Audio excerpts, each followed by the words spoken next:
कहता हूं हेमंत बाबू, बलियाबी बोलता नहीं है, बोलता नहीं है। आप आंदोलन में नहीं थे, आपके बाबूजी के साथ बलियाबी आंदोलन में था। हुजूर मुफ्ती साहब किबला, इस मैदान में मैं हेलीकॉप्टर से आ चुका हूं। पुराने लोगों को याद होगा, भाई अतीक साहब, अरुण जी भी बैठे हुए। सेबुक सोरेन गुरु जी के साथ में आया था और यह मुसलमानों की देन थी कि उस वक्त झारखंड मुक्ति मोर्चा को नाम लेने पर मजबूर मत करो। मैं नाम नहीं लेता। 16 एमएलए जितवा के भेज दिए थे। मैंने डिमांड किया है कि मॉब लिंचिंग आम हो गई है, हमारे बच्चों को जंगली घास की तरह काट दे, मार दे। इदारे शरिया ने तय किया कि जिस तरह दलित भाइयों को इज्जत और सम्मान के साथ जीने के लिए दलित एक्ट बना, वक्त आ गया है कि भारत के मुसलमानों के बीच हौसला और हिम्मत और एक अटूट विश्वास कायम रहे। इसके लिए दलित एक्ट की धाराओं के साथ उन्हीं धाराओं के तहत मुस्लिम सेफ्टी एक्ट कानून बनना चाहिए। बोलो, बनना चाहिए कि नहीं बनना चाहिए? बनना। ये जहेज और तिलक सिर्फ मुसलमानों की बेटियों के लिए बोझ नहीं, सभी धर्म की बेटियों के लिए बोझ है। तवज्जो चाहूं। और इससे सभी जूझ रहे हैं। और यहां जितनी मेरी कौम के बेटे आए हो, कान खोल के बलियाबी की ये बात सुन लो। भारत में तुम पहचाने गए हिंदुस्तानी की हैसियत से, कागज और रजिस्टर पर पहचाने गए बाप के बेटे की हैसियत से। एक पहचान और खड़ा करो, और वो पहचान ईमान की है, वो पहचान इस्लाम की है, वो पहचान मेरे नबी के वफादारों की है। अगर समाज में, सोसाइटी में किसी भी धर्म, किसी भी मजहब, किसी भी बिरादरी की बेटी सड़क हो, चौराहा हो, चौक हो, स्कूल हो, कॉलेज हो, बाजार हो, अगर लगे कि इस बेटी की आबरू को लूटने के लिए कुछ लुच्चे पीछे पड़े हैं, उस वक्त मुसलमान होने का हक अदा कर देना। क्या बात है। अपनी जान की परवाह मत करना, जान सटाकर समाज की उस बेटी की इज्जत की हिफाजत करना, ताकि दुनिया जब पूछे कि किसने ये हिफाजत की है, तो तेरे बाप का नाम बाद में आवेगा, मेरे रसूलुल्लाह का तज़किरा पहले होगा। ये रसूल की उम्मत है जिसने। और ये भी पैगाम दे दो, बहुत अच्छे, कि दरिंदों के बीच में बेटियों की इज्जत महफूज नहीं रहती। मुस्तफा के गुलामों के बीच किसी की भी बेटी हो, उसकी इज्जत पे कोई हाथ डाल दे तो इज्जत पे हाथ पहुंचने से पहले गर्दन हाथ में आ जाएगी। वाह वाह वाह। दूसरी बात, हम तो मजलूम हैं। वो कौन सा जुल्म है जो हम पर 75 साल में नहीं हुआ? मेरी वफादारियों का इम्तिहान कब तक लोगे? साल बता दो। जब देश का डिफेंस कमजोर हो तो इम्तिहान में 1 नंबर नहीं, टॉप करे वर्ल्ड में, वो किसी और का बेटा नहीं, एपीजे अब्दुल कलाम था। और जब सरहदों का सुहाग खतरे में पड़े तो अब्दुल हमीद बनकर टैंक तोड़ने का हौसला किसी और में नहीं, हम में। लेकिन आज मेरे बेटे लवारिस हैं। झारखंड में जंगली जानवर और झारखंड के जंगली घास की कीमत है, हमारे बच्चों की कीमत नहीं है, हमारी औलादों की कीमत नहीं है। हमारे बच्चों का कोई वजूद नहीं है। मैं तो कहता हूं माफ कीजिएगा, हमारे बाप दादा का भी खून इस मुल्क की आजादी के लिए गिरा है। और तारीख का पन्ना पलटिए, हमारी नस्लों में वो नहीं मिलेगा जिसने अंग्रेजों की दलाली की हो। हमारी नस्लों में वो मिलेगा जिसने अंग्रेजों के खिलाफ जिहाद का फतवा दिया हो।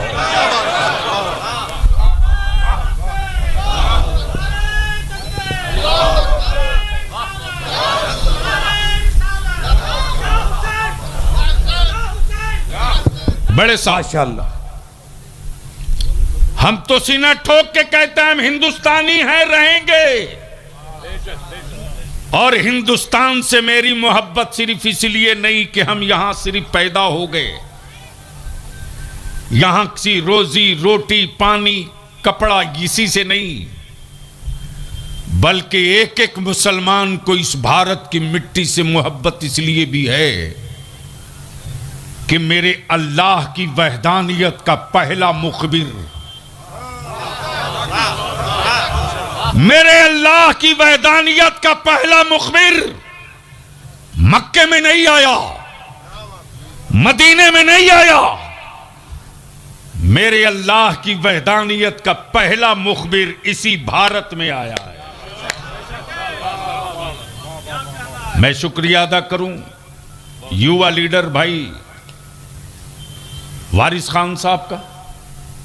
इनको मैंने फोन किया, ये कहीं थे, सिवान में तशरीफ लाए, मैं आपका इस्तकबाल करता हूं।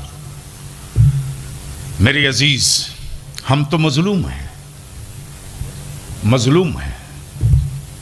75 साल बीते, 75 साल में जिन शहरों में मेरे बच्चों ने मेहनत करके हड्डियां घीस कर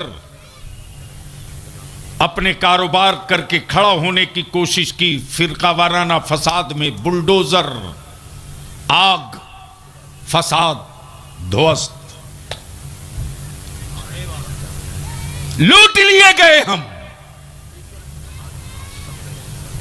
मैं समझता हूं कि बलियावी ने तेरे पार्लियामेंट में कहा था, हां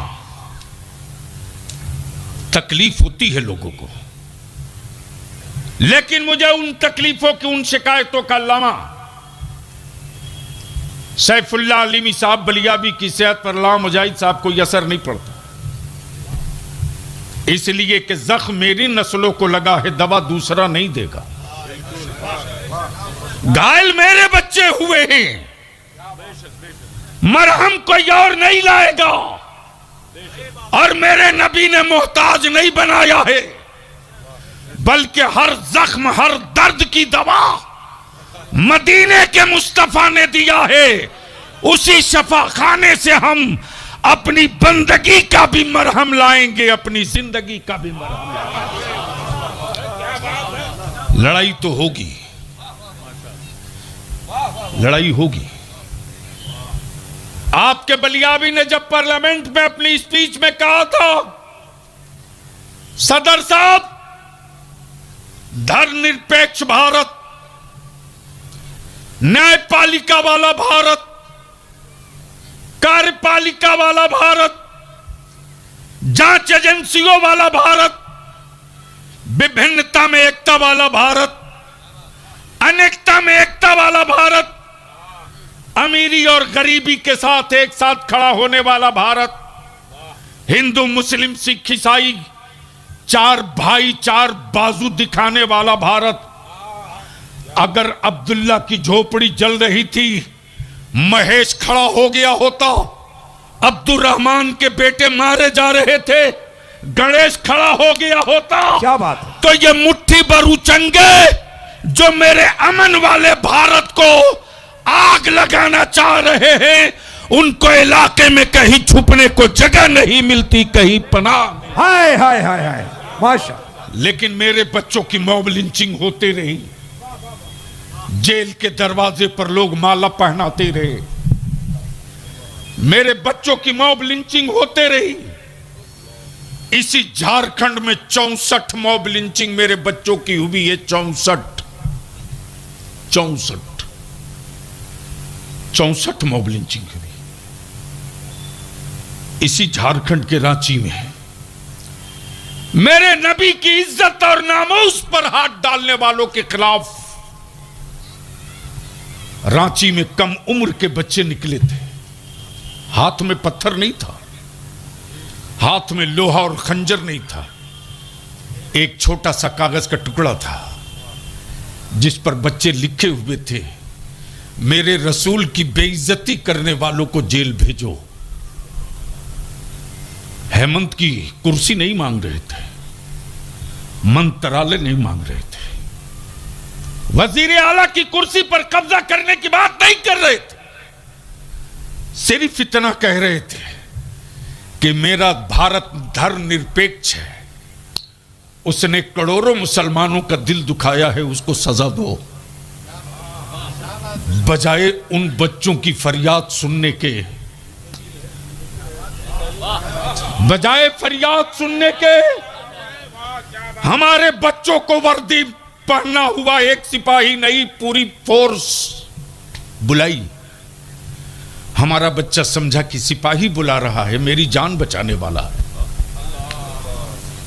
शेर की पहचान पेशानी पे सजाए हुआ है, हमको बचाएगा। हमारे बच्चे अपना हमदर्द समझ के करीब गए, कहा भाग जाओ, भाग जाओ। जब बच्चे पतली गली की तरफ जाने लगे, हमारे बच्चों को AK-47 से भून दिया गया, जैसे कोई टेररिस्ट हो,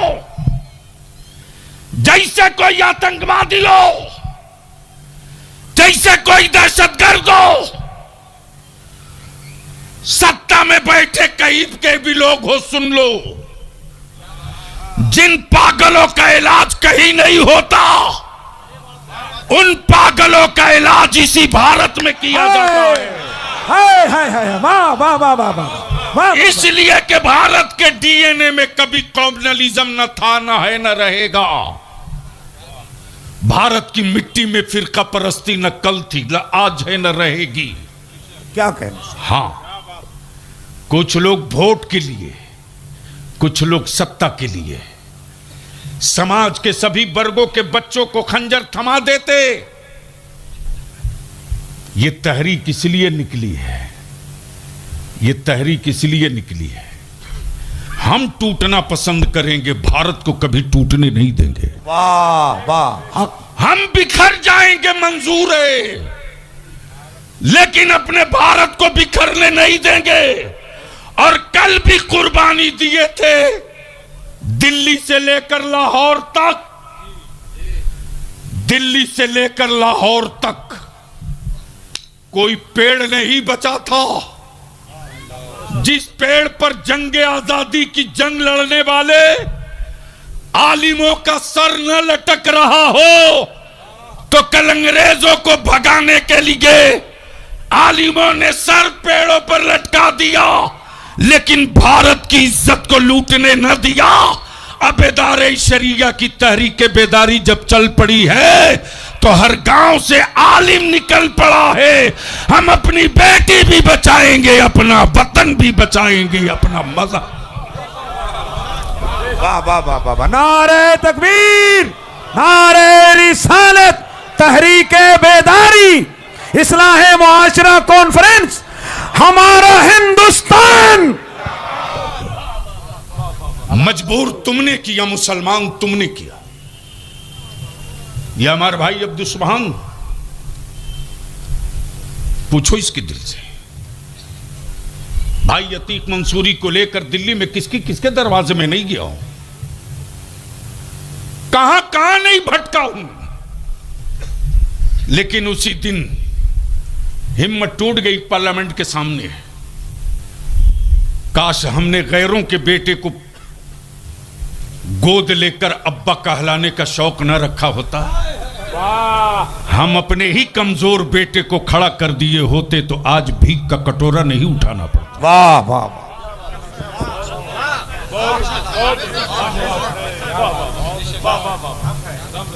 इसलिए लड़ाई तो होगी। आप पीठ पर रहो ना रहो, मुअज्जिन की तरह मैं आजान देते रहूंगा। तुम सुनो ना सुनो, तुम्हारी नस्लों का जख्म सुनाते रहूंगा। क्या कहने। और हम अपने उलमा से विनती करके, गुजारिश करके, हाथ जोड़ के अपील करके कहेंगे, आप बता दे उलमाए कराम कि इस कौम से ज्यादा मोहब्बत करने वाली दुनिया की कौन सी कौम हो सकती है? बतावें। ये हमारे बच्चे,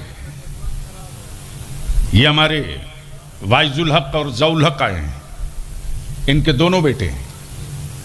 अल्हम्दुलिल्लाह, अल्लाह ने हर चीज दी। लेकिन मैंने देखा करीब से, जब मेरा आलिम अगर उठना चाहता है चारपाई से तो हमारे बच्चे जूती लेके दौड़ते हैं। अल्लाह अकबर। हम अपने उलमा से अपील करेंगे, हमारे इन बच्चों का दिल मत टूटने दीजिए। अगर ये पूंजी टूट गई तो हम नहीं खड़ा हो पाएंगे, और ये पूंजी अगर बचा लिया हमने तो दुनिया की कोई ताकत हमें झुका नहीं सकती। इसलिए कि मुस्तकबिल की जंग हम लड़े ना लड़े, मिशन खड़ा करके हम मरे। हम मरेंगे, मरते रहेंगे, हमारी मंजिलों का मिशन कभी नहीं मरेगा। आदमी की मौत होती है, मिशन की मौत नहीं होती। लोग मरा करते हैं, मिशन नहीं मरा करता। यह तहरीक बेदारी जलसा नहीं, मिशन है, मिशन। क्या कहने। जिंदाबाद। यह मिशन बलियाबी का नहीं, यह मिशन रईसुल कलम अल्लामा अरशदुल कादरी का है। अरशदुल कादरी रहे न रहे, उसका मिशन चलता रहेगा, जूझता रहेगा। नारे तकबीर, नारे रिसालत, फैजाने कायदे अहले सुन्नत, मिशन कायदे अहले सुन्नत, गाज़ी मिल्लत गुलाम रसूल बलियावी। इसलिए मैं अपने उलमा से विनती करूंगा, अब मदरसों के क़याम पर ज्यादा ताकत मत लगाइए अल्लाह के वास्ते। मकतब मजबूत कीजिए, गांव का मकतब मजबूत कीजिए। मदरसे कायम करके दूसरी जगह के बच्चों को लाकर, खिलाकर, पढ़ाकर भाड़े की फौज मत तैयार कीजिए। भाड़े की फौज से हम जंग नहीं जीत सकते, लेकिन 72 हुसैन का गुलाम मिल जाए तो मुल्क जीत सकते हैं। इसलिए मकतब पर जोर दीजिए। मैं भाई सुभान साहब से, प्रोफेसर फहीम साहब से, अतीक मंसूरी साहब से, अब्दुल्ला अंसारी साहब से गुजारिश करूंगा कि ये जलसा नहीं है, बल्कि आज तो काम शुरू करने की तारीख तय की गई। आज हंटरगंज के मैदान से हम काम शुरू कर रहे हैं। अब अगर इजाजत दें, आप न भी देंगे तो मैं ये काम करूंगा। जो लोग बाहर खड़े हैं रोड पर, देख लीजिए गाड़ी के पीछे, या एक एक बच्चा जो रोड पर चाय खाने में है, वह सब सिमट आवे। इसलिए कि मैं अब वो प्रस्ताव लाने जा रहा हूं। वक्त बहुत कम है। मैं खुद भी सोचा था कि आज कम से कम 1.5 घंटा बोलूंगा, लेकिन मैं तो अपने आलिमों के लिए का खादिम हूं। कौन कितना कितना दूर से, बखुदा मेरा एक आलिम हबीबुल्लाह फैजी, मुफ्ती सफ़ीउल्लाह, मौलाना सादत हुसैन फैजी, या हमारे ये कमाल जुम, रफ़ीक अंजुम, एक आलिम हमारा किसी ने कभी नहीं कहा कि बलियावी साहब हम आएंगे तो मेरे किराया का क्या होगा। रात को 300-400 किलोमीटर दूर मेरे उलमा शोरा रहते और अपनी गाड़ी, अपने पेट्रोल, अपने डीजल से भूखे प्यासे चल कर आते हैं। तो अब तो ये सिम्टम और सिग्नल मिल गया है कि जब आलिम निकल गया है मैदान में तो अब इस कौम के बच्चों को मकान के अंदर बंद करना मुमकिन नहीं है। वाह क्या कहना। हजरात, आज के इस तहरीके बेदारी में जो असल एजेंडा है वो नामूसे रिसालत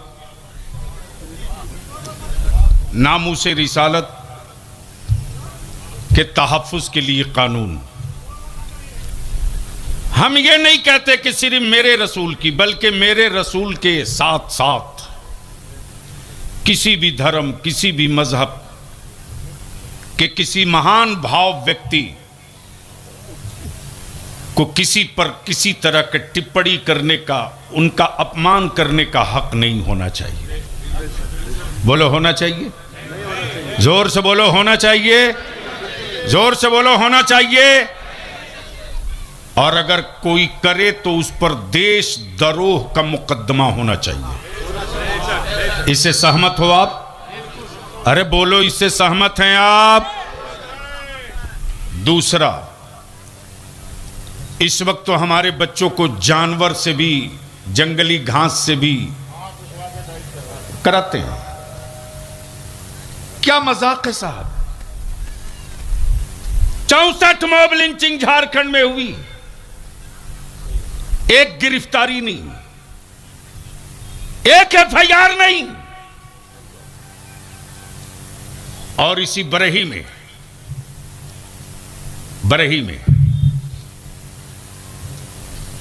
एक बहुसंख्यक समुदाय के बच्चे के जिस किसी ने मारा, गलत किया, जुर्म किया, उसको सजा मिलनी चाहिए। हर हाल में सजा मिलनी चाहिए जिसने कानून हाथ में लिया। लेकिन चीफ मिनिस्टर हेमंत बाबू, आपको भी इंसाफ करना चाहिए।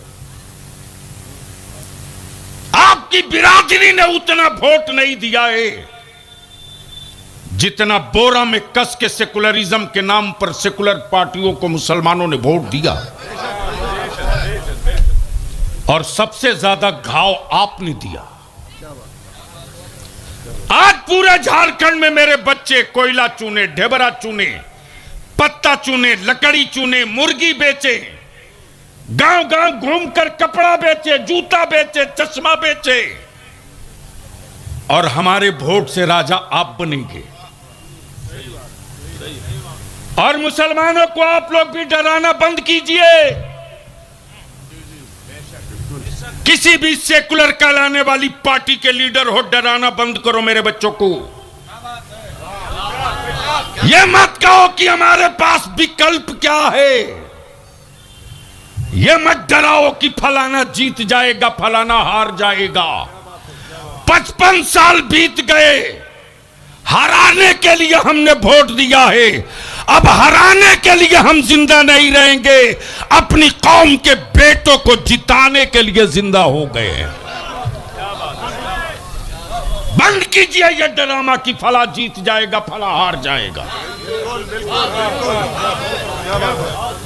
स्कूल में मेरे बच्चे हार गए, कॉलेज में मेरे बच्चे हार गए। बताओ, पूरे चतरा जिला में कोई एक माइनॉरिटीज गर्ल्स कॉलेज मिला आपको? अरे बोलो ना, कोई एक गर्ल्स कॉलेज दिया किसी हुकूमत ने आपको? ईमान से बोलो, क्या आपके बेटे को किसी ने लोन दिया कि तुम भी कारोबार करो? इससे बढ़कर क्या कम नसीबी हमारी होगी साहब। हमारे बाप दादा कपड़ा बिन करके अपने बच्चों को पाल लेते थे। यह भी बर्दाश्त न कर सके लोग।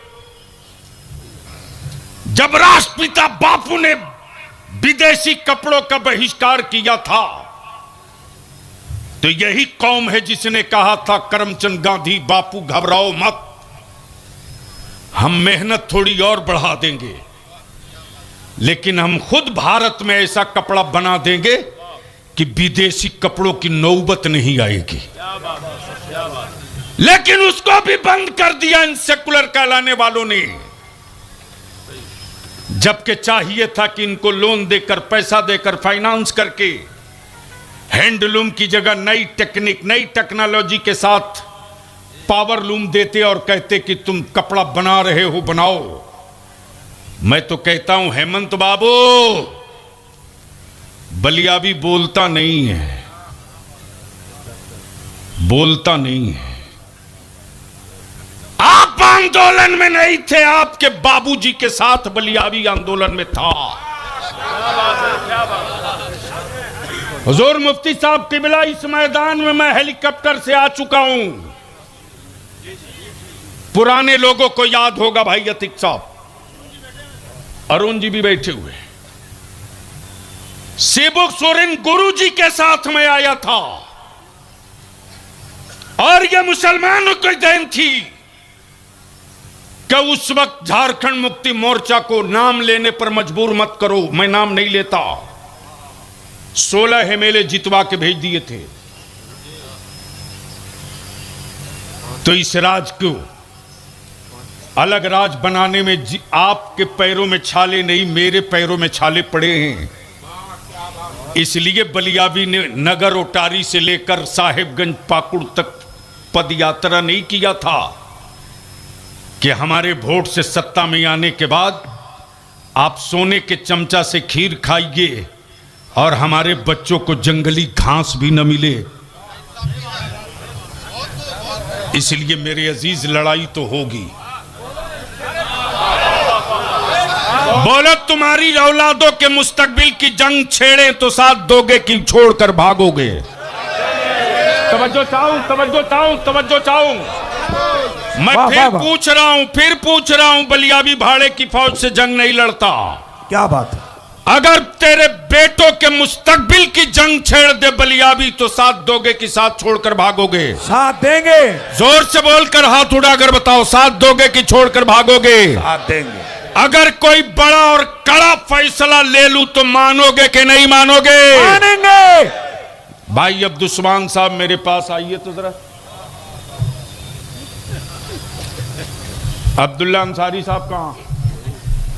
आपकी टोपी लगता कहीं गायब हो गई। उधार मांगी है, मोमिन और बेटोपी का हो।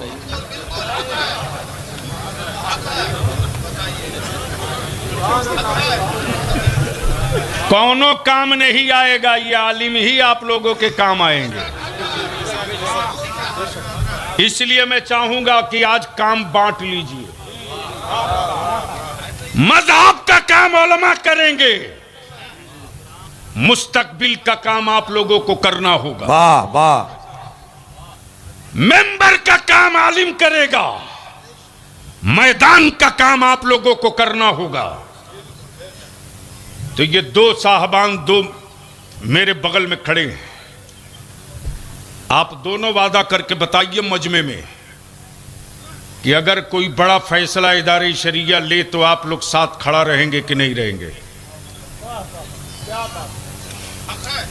इदारे शरिया मेरा जिंदगी है, हम कैसे साथ रहेंगे? इदारे शरिया का जो भी फैसला होगा हम लोग को मान होगा और उसी रास्ते पे हम लोग चल रहे हैं और चलते रहेंगे। वो पहले वाला जुमला बोलिए। इदारे शरिया अपना जिंदगी है और इस इस्तेमाल कर। अरे नारा लगा के इस्तेमाल कर।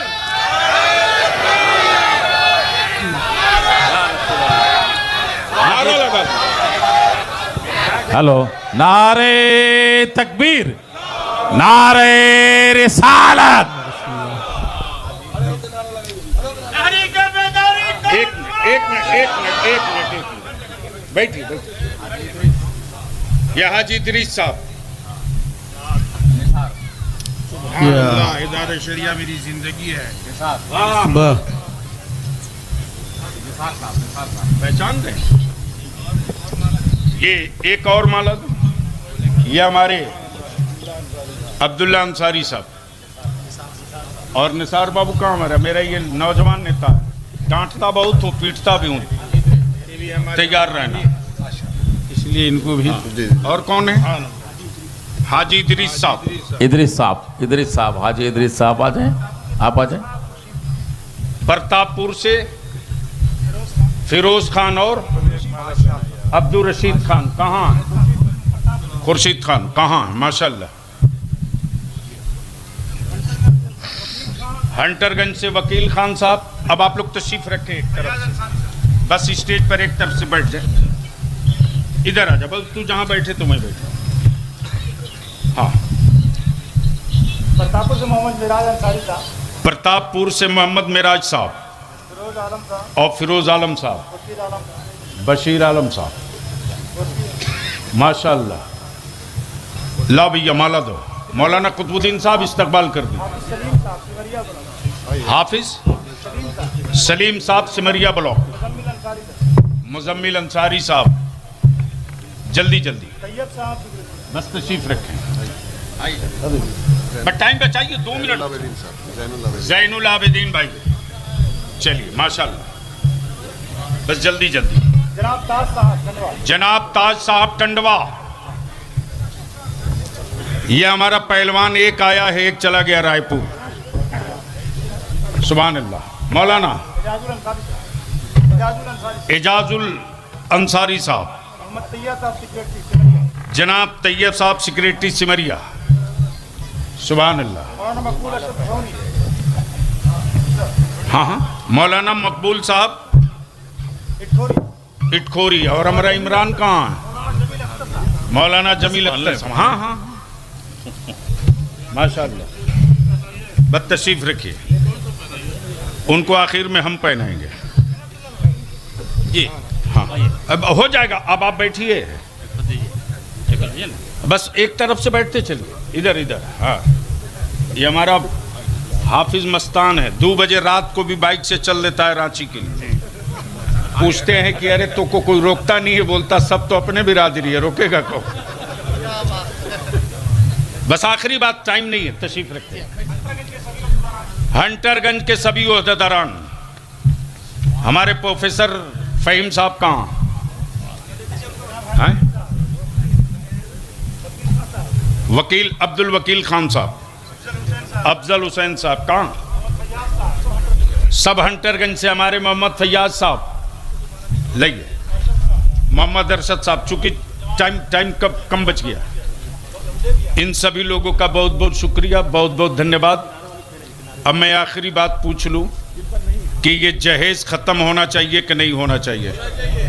जोर से बोलो, खत्म होना चाहिए कि नहीं होना चाहिए? ओए धीरे बोल रहा, जोर से बोल, खत्म होना चाहिए कि नहीं? चारों तरफ से बोलो, खत्म होना चाहिए कि नहीं? कौन करेगा? जोर से बोलो, कौन करेगा? ये वादा तो आप हर जलसे में करते हो। किनको? हंटरगंज के हमारे जितने नौजवान ओहदेदारान हैं, सबके सब तशरीफ लाएं। हंटरगंज के जितने नौजवान ओहदेदारान हैं, सब एक तरफ से बैठ जाएं। बस 2 मिनट का टाइम है, वक्त चूंकि बचा नहीं है। आखिरी बात तो मैं पूछ लूं, ये जहेज खत्म होना चाहिए कि नहीं? जोर से बोलो, होना चाहिए कि नहीं? कौन करेगा? जोर से बोलो, कौन करेगा? कौन करेगा? कैसे करोगे? बस बैठाते चलिए, माला पहनाते चलिए। हाँ, ये हमारी ताकत है, ये हमारी फौज है, यही हमारा बाजू है। इसी बल के बल पर अगली जंग लड़ेंगे।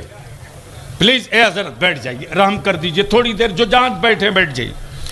चूंकि वक्त नहीं है, मैं मौलाना कुतुबुद्दीन साहब से गुजारिश करूंगा, या तो बलियावी से कल से दुआ करा लीजिए, या कल से मिशन का काम कराइए। यकीनन सबके सब लोग परेशान थे। खड़ा होते होते संभलते संभलते वक्त खत्म हो जाता है। दूर दराज लोगों को जाना होता है। बस 1 मिनट और टाइम लेंगे। एक बात बताओ कि तुम्हारे बेटों के मुस्तकबिल की जंग लड़ने के लिए रांची तक चलना पड़े तो चलोगे कि नहीं चलोगे? चारों तरफ से हाथ उठना चाहिए, स्टेज से लेकर नीचे तक। अगर आवाज दे रांची को जाम कर दो तो निकलोगे कि नहीं निकलोगे?